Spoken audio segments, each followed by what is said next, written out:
You're listening to the Voiceover Casting Corner, a podcast and question and answer session recorded live every month. VCC is brought to you by the Voicecaster. The Voicecaster casts thousands of voices every year across all genres, and we're excited to give you an inside look at the casting process direct from our casting team. Hello, everyone. Welcome to Voiceover Casting Corner. Happy Friday. Yes, it is Friday morning. Hopefully, everybody's got some relaxing weekend plans, especially before, holidays and Was the holiday rush? Yeah. everything gets crazy. So, yeah, welcome. Thanks for joining us. I see we've got quite a few people live with us, so that's awesome. And I'm sure more will watch the replay later on. So, yeah, today we are going to talk about representation, direct marketing. We just kind of wanted to talk about we get a lot of questions in terms of, casting directors who have internal rosters and how that works with representation, and what if you have an agent or don't have an agent? What are the pros and cons to having an agent versus direct marketing? And just like anything, there are pros and cons to both. Right. So, I mean, that's part of what makes voiceover so cool is there are so many options. There are so many opportunities, both with your agents that they can get you, but also stuff you can do on your own. So you're not just waiting for somebody to give you an audition. There's lots Mhm. of room out there for you to do some legwork too. So And we see successful people doing it either a combination of those two or one or the other.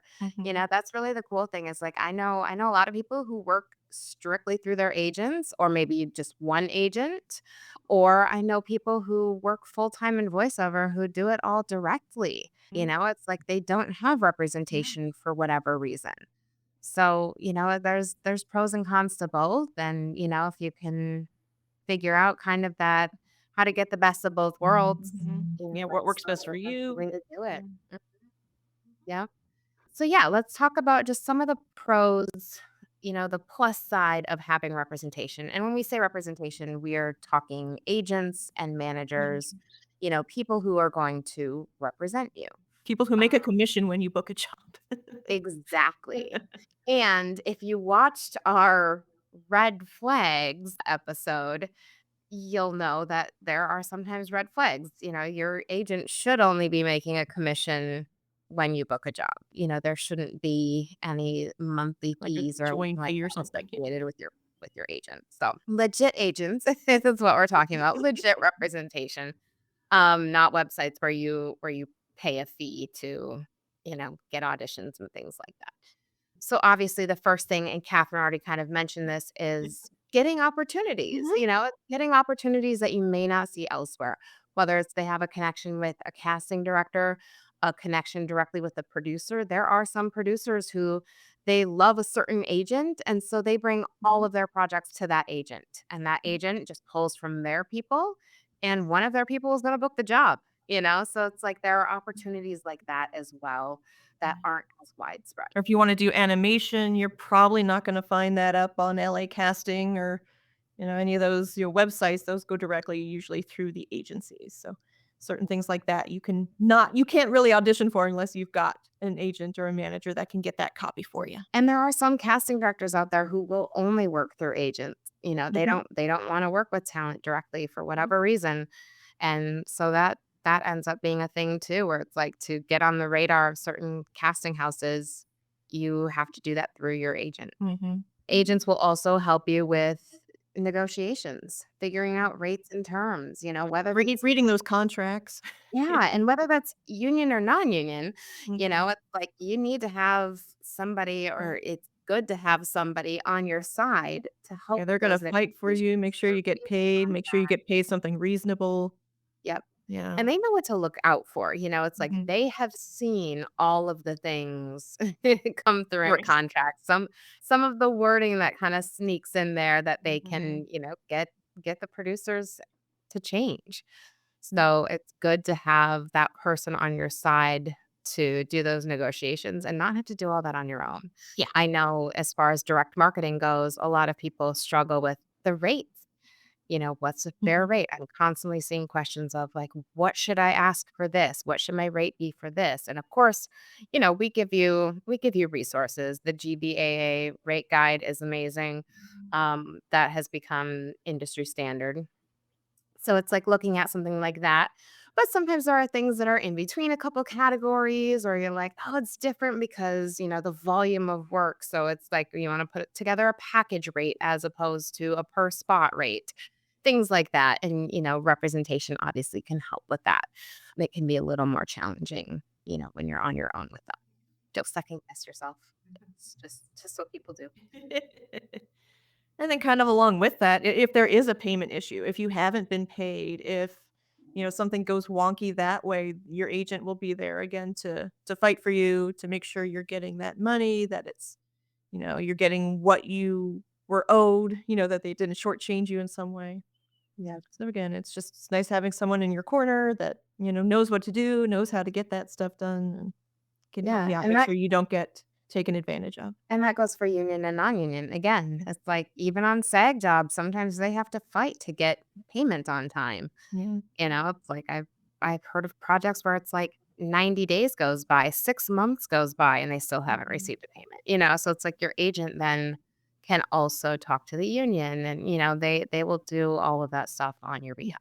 Exactly. And then, of course, with representation, you also can get pitched. They will send your materials to people. They will pitch you.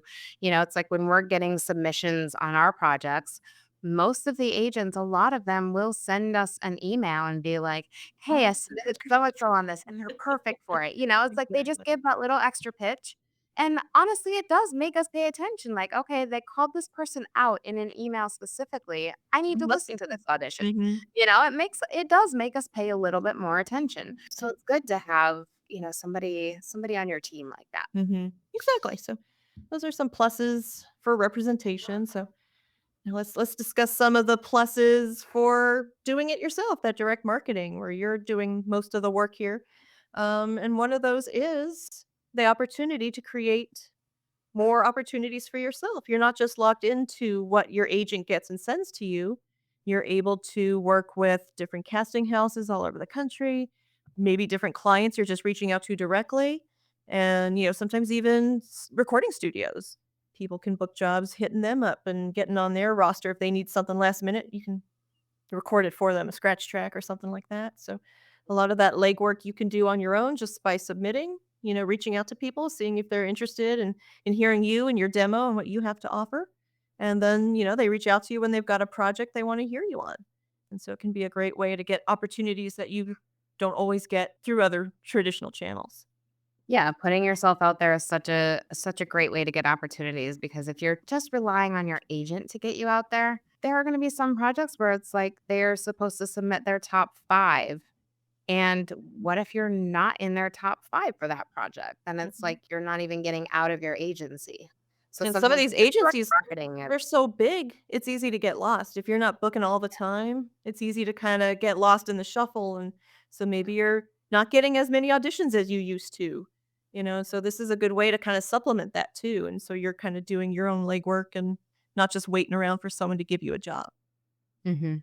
Yep, absolutely. And, by having direct contact like that too, whether it's with casting directors, producers, studios, anything like that, having that direct contact, you are also building relationships. Mhm. And relationships are such a huge part of this industry. Like for us, it's like if we're between two people to submit to a client, I think Catherine does the same thing where it's like if we're between two people, we're gonna go with the Oh, the person one we that know. we know Yeah. versus the person whose audition was great, but we don't necessarily know what they're like in a session. We haven't worked with Mhm. them. It's like we're gonna go with people that we know, that we have worked with. And that's something that clients have complimented us on. They're like, oh, I love going to you because not only do you bring us great auditions, but then we get the person in the session. They're easy to work with. Mhm. They're directable. It's like all of the personality things that come with working with somebody. It is a collaboration. And over the years, I'm happy to say we've really only had like 4 or 5 incidences where Yeah. a talent was difficult to work with, and the client came to us after and was like, that Mhm. session was not amazing. And we remember those things. And we remember those people and we don't work with those people anymore. So it's the relationships are such a huge thing in this industry and networking and There's so much about all who you know and Mhm. yeah, so many people can tell you stories. Oh, I got this job because oh my buddy needed something, or I had worked this job, or I even auditioned for something. I wasn't quite right for that, but they liked what I did, and so when this next project came around, they hired me because they liked what I had done in the past. Yeah. You know, I that even remember that what I think it was Nickelodeon, I believe.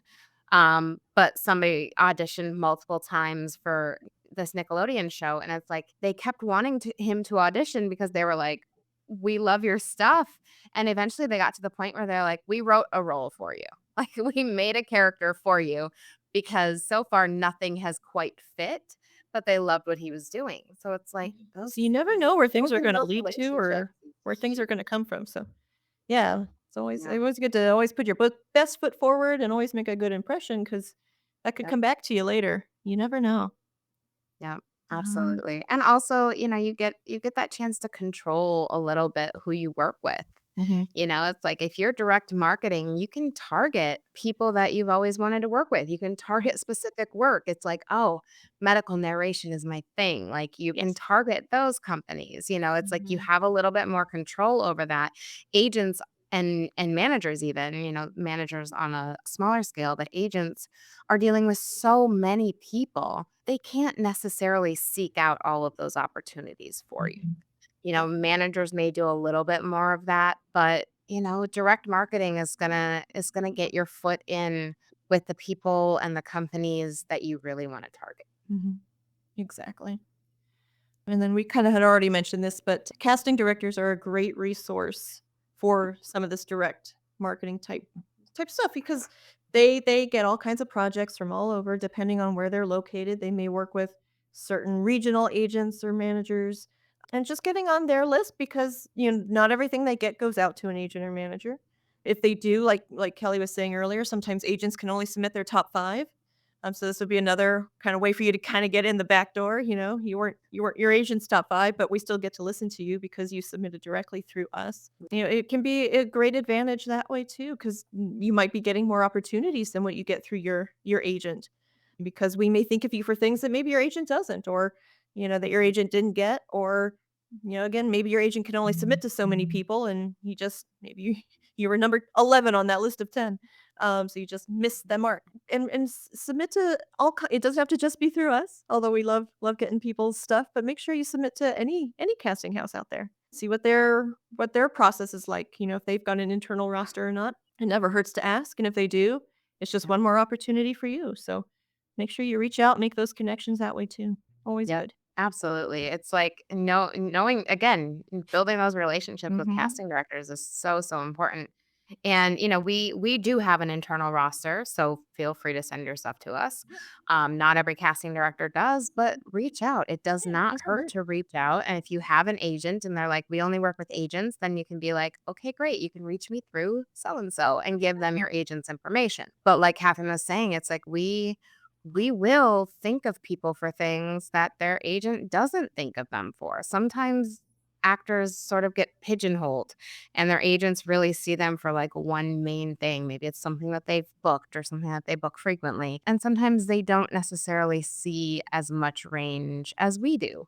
So, it's like you might come to top of mind for us, but not necessarily for your agent. And sometimes that's also just relationships. It's like if some people have closer relationships with their agents, they're top of mind for their agents. And if you're not that person, they may not think of you. So, it's building those relationships. But Exactly. casting directors for sure, it's a great resource because if you get it from your agent and casting, great. You've got two opportunities. It's like take those when you can. Exactly. And then the best part about direct marketing is you get to keep all the money you make. You don't have to share it with an agent or a manager. You did all the legwork. You're the one that booked the job. They didn't help you. You did it yourself. So there's no commission that you have to pay out to anybody. So, Yeah. yay. And I will add that there are a couple of agencies that I know of out there who have a clause in their contract that says they get commission on any voiceover work you do. Meaning whether you book that through a different agent through your manager or through direct marketing. They want That a sounds cut. like a red flag to me. So watch out for that because that is not the norm. If you choose to give your agent commission on something that you book, fine. But if they start coming after you for it, watch out. Especially if they Because didn't help at all in the that's process. not okay. Yeah. Yeah. They don't just get a cut of everything that you make. They get paid for the opportunities they get you and you book. So watch out for that because it's a thing that I I've look seen for recently from reputable agents, which is kind of the crazy part. So just be aware. Exactly. All right. Questions. Should we move into questions, Catherine? Sure. So I know we did have one that came in before. So let's answer that one. So what do I do if I get an audition from you, Voicecaster, and from my agent? That is a There's a lot. fantastic question. And I'm gonna also add in, what if you get it from us but not your agent? Mm-hmm. So if you get it from us and your agent, submit to both. Because I would rather, we obviously send it to you for a reason. We don't just have a list where we send out blindly. Like we painstakingly go through our Oh, person by person. And see. and then make sure we are sending it to only the people we want to read on it, right? So, if you get it from us and you get it from your agent, submit to both. Because again, if your agent narrows it down and is only sending their top 5 or their top 10 and you're not in that list, we want to make sure that you are heard. We want to make sure that we get your audition. So please send it to us. And then on the other side, if you get something from us and not from your agent, again, it goes back to that direct marketing. Do you have to put it through your agent? Absolutely not. If you book the job and you want to pay them a commission out of your fee, that's up to you. But you don't have to. You can keep your money. But there is confidentiality in that. So sometimes we will send out projects to individual people that we do not send to the agents and managers for a variety of reasons. Sometimes it's confidentiality. Sometimes it's we're literally sending 5 people on the project. So why do I need hundreds of submissions Mhm. when I know the people I want to hear on it?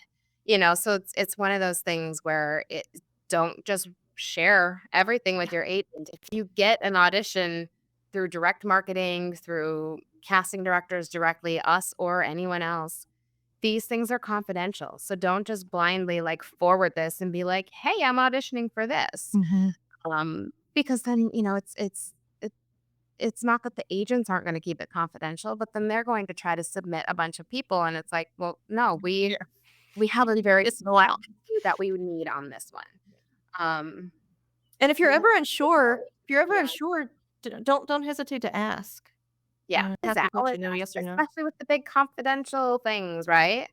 You have to be careful just blindly forwarding everything Mm-mm. from anybody. And you don't have to, it's like if it didn't come through an agent, don't feel like you have that obligation. But if you want to put it through your agent, reach out, it's always ask us. And we'll at least be able to let you know, it's your judgment. Like, yes, there is an agent fee on this, so totally fine. Or no, there isn't an agent fee. So out of the $1,000 fee, if your agent wants 20%, you're going to get 800, they're going to get 200. Are you okay with that? Even though that didn't technically come from them, So it's like just things to kind of think about. Always reach out to us if you have any questions. Don't hesitate. Like I said, we are not just sending out emails to hundreds and hundreds of people on every project. So it's like we do answer questions. If you have a question about the script or something on the project, email. Oh, yeah, feel free to ask. Not a problem at all. Always reach out.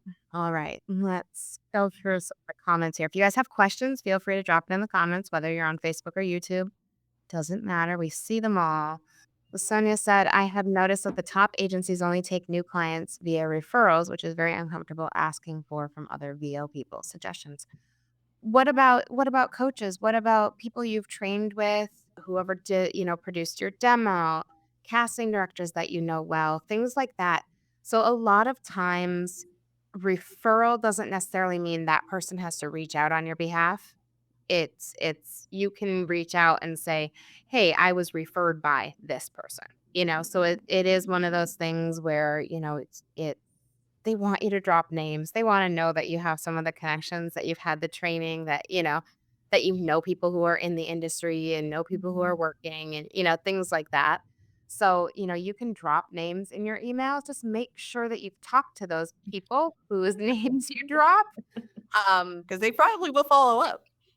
I this happened probably a year ago now, but a manager reached out to me and was like, "Hey, so and so listed you as one of the top 3 casting directors who loves them." And I was like, "Who?" Who's Like, this? I don't recognize that name at all. So it's not somebody who ever trained with me or. And then I looked back through some old auditions. I don't think I've ever heard an audition from them. And he's like, "Well, let me forward you their email." And sure enough, it was like casting directors who love me, Kelly Moshinsky. And I was like, and I was honest with the manager. I was like, I don't know who that is. Like, I can't vouch for that person. I have no idea who that is. So, you know, they will reach out. So think of it that way as well. I know a lot of times it's like you're hesitant to ask somebody to submit your demo on your behalf to their agent, but it is a very common thing. So, I know it might be uncomfortable for you, but it is a common thing. And depending on the person, they might be all about it. And some people might just not have the relationship with their agent to want to do that. So It never hurts to ask. exactly. And then you can also, like I said, just put names in the email. As long as those people know that you are putting their name in the email, then the agents will reach out if they want to talk to people about you. We get contacted all the time about, "Hey, so and so submitted to us. What do you think?" But I usually know those people. I've really only had one person be like, "Casting directors who love me," and I have no idea. Annie, yeah, it blows my mind that people can be so difficult to work with. And me too. Sonia, I'm wondering if maybe you don't work with my agent since I have only received direct from you. That very well could be. We are selective in the agents that we work with for a variety of reasons. So yeah, that could be the case. I mean, you're welcome to reach out to me and we can reconfirm as well if you want to let me know who your agent is. We can reconfirm if they're somebody who's on our regular list or not. Yes, Do you ever cast jobs in French? Yes, we do. we do. Not all the time. French and Canadian. Mhm. So yeah, I English get and 'em. Spanish. Yep, we definitely do. That's It's probably the something that next one after Spanish. French is probably the next it most is. common language. Yeah, because we like, because Canada, so Well, it's Portuguese is another big Spanish, and then like, yeah, yeah. But yes, we definitely cast French. It's not something that we have every month, but several times a year. Yeah, Yes. if you do speak French, feel free if you have a French demo, send that along Yeah. as well. Yeah, it's always good to Yeah. have that stuff on file. Even just some sort of a sample of you speaking in French, even if you don't have a full demo or it's not on your demo or whatever. Yeah, send us something so that we know that you're fluent. Yeah, I know that is a language that I feel like I'm seeing a lot more, as far as people reaching out who are fluent in French and that kind of thing. And we've cast over the years all kinds of weird, like Yeah. not as common. We've done some Yeah. Scandinavian stuff. We've done even some African languages. I feel. Mhm. Yeah, we I yeah, Any this foreign might language, if you're fluent in it, let us know. Even if it doesn't come up too Yep. often, Yep. it's always nice to know those people when it does come around. Mhm. Sometimes we're like, Yeah. I don't know who speaks this. And Mhm. if you do, you'll be getting that audition from us for sure. Yeah, definitely let us know any of that kind of stuff. So, where is a great place to start to begin direct marketing, and what info would you suggest we include in those inquiries? A reel, a resume. So, great question. So, first of all, to start in direct marketing, it's look at casting directors. The voiceover resource guide is That's where I would start. a great resource. I mean, they have everything in there. It's like they have all of the casting directors. The only thing I am going to say about that is as you start sending your reel to casting directors, be very cautious when they come back and say, "You need more training, you need a new demo, here's our information." There are a few people that I have found over the years that are listed in, like, the voiceover resource guide and other places as casting directors. They might cast something here and there, but they're primarily doing demos and classes and things like that. So just be aware of that. Because if they're telling you that you need all new materials, it's Yeah. slimy. So just be cautious of that. Don't get paranoid like, oh, maybe my demo's not good enough, or maybe I do need more training. They're just trying to sell you something. They're trying to sell you something. So any of this direct marketing, keep that in mind. That is a thing that happens, and don't get taken advantage of. So yeah, the legit casting directors are just gonna take your reel and either add you to their roster or not if they're interested. So yeah, so the voiceover resource guide is great because it has a list of casting directors. It also has a list of studios. So you can also be reaching out to the studios and let them know that you're available if they need scratch tracks and, things like that. So often they end up having, their engineers or interns or assistants or whoever at the studio doing these scratch tracks and things. So it's like, it's great to have actors on hand, who could do that sort of thing. And you never Uh, know where that could lead. They could end up liking your scratch track and say, "Oh, let's hire this person for the job." Yep. You never know. Yeah, and you can look up production companies. It's like if you do Google search for medical narration production companies, you're going to find a whole list of them. So it's like you can start reaching out to those kinds of people as well. Kind of figuring out what you're interested in and doing a lot of that. A lot of corporate narration, industrial narration, explainer videos, medical narration, all that kind of stuff. A lot of that is direct. You're not going to see a lot of that through agents and managers. And then, yes, as far as what to send, short little, I'm going to say cover letter, but it's an email. So a short little email with your demo attached. If, and whatever relevant demo, if you're reaching out to a medical narration company, you're probably not going to send a commercial demo. You're probably going to send your narration demo. So be specific. You don't even have to worry about a resume or anything like that unless they ask. If you want to also provide your website for more resources, great. But otherwise keep it super short, offering your services and let them know that your demo is attached and attach your demo as an MP3, and then it's just easy to click on and keep on file if they want to. So I have a VA, so virtual assistant. How do you feel about my VA reaching out on my behalf to you or other casting directors? That's fine. It's we have people do that, and that's totally fine. Like I have a few people who, when I check their avails, their assistant chimes in. That's not a problem.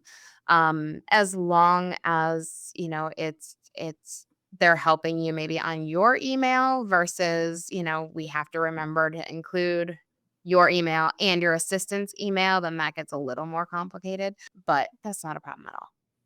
What about accents? Would you want to record We even have more? an accent demo. Yeah, you can send that to us. Yeah. Especially if it's something natural for Yes. you, Mhm. native, We something where primarily you're do from commercial there. casting. So if you're putting on an accent that's not natural to you, we're probably not gonna come to you for that stuff unless, it's just it's great for animation and audiobooks and that kind of stuff, but, Mhm. yeah, we try to cast authentic voices primarily for our commercial stuff. Any chance we could share? I can't share that publicly. Well, and here's Um, the thing too, like, people have different opinions of agents. There's agents that we find to be difficult, that the people they're representing love them. mhm. And, so each person's gonna have their own take. Some people you're just gonna click with and others you might not, Mhm. and a lot of that's just personal preference or, personalities that work together well. Yeah. So someone that we don't like, you might love, and vice versa. We Yeah. might love somebody, and you're like, "Oh, I don't know." They And it might be that way too with casting directors versus agents, where it's like we have a good relationship with a couple different agents who another casting director may not be as close to. So it's like, yeah. I think that's a big part of it too. When you're looking for agents, you wanna find somebody that you work well with and that you can Mhm. have a good rapport with. And if it's Yeah. somebody that you're afraid to talk to, maybe that's not the agent for you. Somebody who calls you and yells at you for asking questions, that's problem. True story. Yeah, no, Annie, feel free to reach out to us if there are agents that you're thinking of specifically and that you have questions about, or if you're just looking for some agent recommendations, things like that. reach out. We're happy to share that kind of stuff and help. That's what we're here for. It's like I always say, like this industry is such an amazing community, and it's all about collaboration, and it's like we can't do our job without all of you. So, it's like we all have to work together. Casting, talent, agents, manager, it's like we are all working toward the same goal. So we are happy to share as much information as we can, which is why we do this every month, because we want you guys to be able to get answers to any questions you have. But yeah, I know I understand, I'll also talk just for a second here about as far as finding representation. I know that can be the hardest thing for people, especially the major markets. Finding an agent in Los Angeles or New York is probably the hardest thing to do. I've known a lot of people who have worked full time in voiceover doing direct marketing, working with casting directors, producers directly, and still have a hard time getting representation. Why? I have no idea. I don't know. It's kind of a crazy thing, but it is a thing that happens, and you can't try to put that much on having an agent. Yes, it's great to have an agent, but don't make it like a status symbol. If you're doing what you love and you're making money doing what you love, that's all that matters. Whether you have the top agent in Los Angeles, whoever that is, it doesn't matter. There's my inspiration for the day. But you can do it, and you can be successful without having, that top agent. There are people that have agents, and then suddenly they've got all this pressure because if they're not booking, the agent's gonna drop them, so I gotta and they're always, stressing about, "Oh, I gotta book something, I gotta book something." Yeah. So sometimes there is more freedom Yeah. without having that on you. You can just do it on your own. I've also seen people leave big agencies to go to smaller agencies because they get more opportunities at the smaller agencies, because they're, instead of being a small fish in a big pond, it's they're the big fish in the small pond. So it's like, also don't discredit some of the smaller agencies. Like, some of those are our favorite, honestly. It's like they know their talent better. They don't have rosters of 400 people that you're going to get lost in. So it's like, don't try not to discredit any of that kind of stuff too. And regional agents, there's nothing wrong with regional agents. In fact, I have a few of them on our main breakdown list, where we send them LA specific stuff even. And that's just because they're great to work with, and they have great talent, and they have some talent who is in LA, but they can't get an LA agent for whatever reason, which sometimes is just crazy to me. Like, we have a couple people that we work with directly who have, in previous years and including now, have made high five figures and even six figures directly with us, and still can't get an agent. Like, making six figures in voiceover through one casting house, who knows what else they're doing, and they still can't get an agent, or they can't get a bigger agent. They've been trying to get a bigger agency to take them on because they're with a small one, things like that. And it's like, there's no rhyme or reason for it. Sometimes it's just the luck of the draw when you submit to Sometimes you them. see actors with agents and you're like, "How on earth did they get signed?" Yeah. Oh, that comes into play, I feel like, when it's like we Every so often, like, we just randomly got cast in, like, this jig video game. It's like because they knew they've got a someone. million followers on Instagram or something. And then they sign with a big agent, and it's like, "Wait, what? Who is this person? Have they ever had any training?"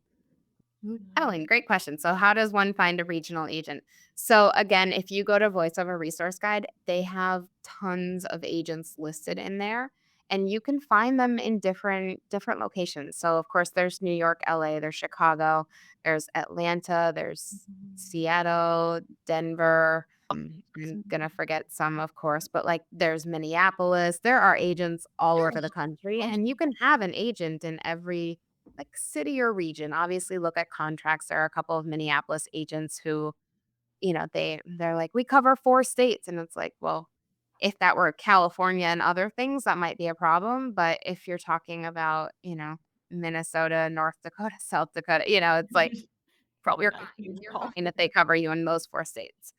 So yeah, it's just get yourself out there and submit to agents in different regions.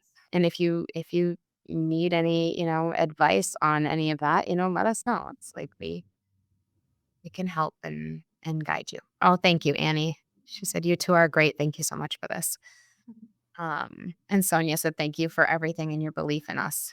Yeah, I mean, you're obviously here. I mean, you're watching this and listening to us and spending your morning with us for a reason. We want to help out. Any information that we can give you guys is going to just make you stronger as individuals, as actors. And, it's like if we can help you in your career, ultimately, I mean, that comes back at us as well. It's like the more information we can give you about what we do and what we're looking for in auditions, Gonna make you it's going to also make your audition stronger, Yeah. which is better for us to submit to our client. It's like it really is all about collaboration. And overall in the voiceover industry, I think that's a huge part of this community. And that's why we started doing this, because we want to give back to our community. It's like we want to hang out with you You wanna guys. be accessible and yeah. Yeah, I feel like so often it's same thing with agents, where it's like people, actors put agents on this pedestal. They do the same thing with casting directors, and it's like none of us can do our job without you. So we're on your side. We want you to book the job. We want you to sound good. We want you to we want you to succeed. If you're booking jobs with us, that's great for us too. It's like For the client, everyone's happy. exactly, everybody's happy. Excellent. Lots of thank yous. Thank you all for joining us. Yeah. It's so amazing. I love doing these. I love getting to chat with everybody. And as always, you if you do guys too. have questions, reach out to us, and we'll be back. Oh, I told myself I was gonna remember December when the 16th? next one is. December 16th. That sounds Is right. that what it is? Monday. Okay. Yes, December 16th will be our next one and probably the last one for the year. And we're just going to kind of do a wrap up, kind of wrapping up 2024, and, maybe give you some things to get you moving into 2025. Some New Year's resolutions. Yep. Yep. Things to, constantly be working on, be aiming towards, all of that. So feel free to reach out if you guys have any questions. And I was thinking too, if you guys have any topics you'd like us to discuss, let us know that too. Anything you'd like us to, Please just, do. a Yes. little more in depth on. Yeah, we are constantly, like we're always thinking, okay, well, what are we going to talk about next month? And, a lot of times it's like, okay, well, what kind of questions have we been asked a lot lately? So, that kind of stuff is where we're kind of pulling from, assuming that the questions that we're getting are things that people, want to hear us talk about and get those things cleared. So yeah, feel free to let us know any topics, any questions, anything like that. We want to help. Exactly. All right. So we will see you hopefully December 16th. That's right. Hopefully you can join us live. And if not, catch the replay. Catch the replay. Yeah. Happy Thanksgiving to everybody. That's coming up. Yes. Have a holiday. All right. We will see you all soon. Bye. Bye. Catch our next Voiceover Casting Corner episode live on Facebook and YouTube. Check our socials or follow us for the latest info. Thanks for listening.